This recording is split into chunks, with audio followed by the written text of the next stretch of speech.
Isang pinagpalang hapon sa iyo, kaibigan. Kaibigan, yung hapon, kaibigan, samahan niyo ako dahil i-review natin itong saging na latundan, mga kaibigan, kung ilan ang magiging increase ng aking blood sugar 1 hour after natin kumain ng isang pirasong latundan, mga kaibigan. No? So ito ay maganda sa atin bilang isang diabetes dahil hindi masyadong mataas ang kanyang glycemic index. No?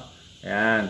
Isa lang ang kakainin natin. Titimbangin muna natin kung ilang grams, no? Ayan. So, 100 grams yung isang piraso na saging, mga kaibigan, no? Okay, so bago natin kainin, mga kaibigan, ang 100 grams na latundan ay magsusukat muna ako ng aking blood sugar.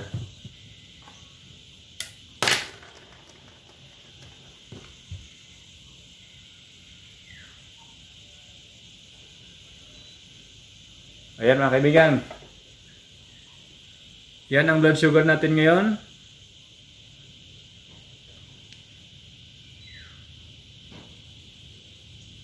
Okay.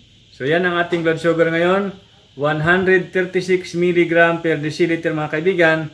Yun yung ating blood sugar bago tayo kumain. Ayan na. Kakain natin yung isang pirasong saging na latundan, mga kaibigan.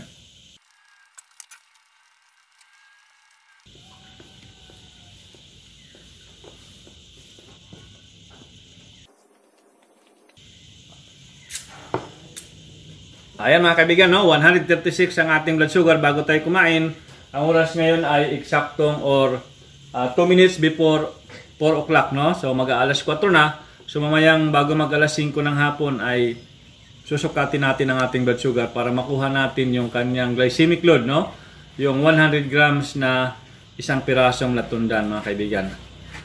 Ayan, kaibigan, no? Naka 1 hour na tayo, alas 5 na ng hapon. So kukunin natin ang ating blood sugar para makuha natin yung glycemic load within 1 hour ng latundan na saging. Okay, so ito na.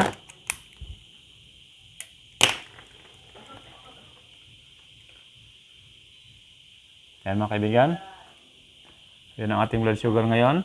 136 kanina, mga kaibigan, bago tayo kumain ng latundan. Ngayon ay 149, mga kaibigan, no?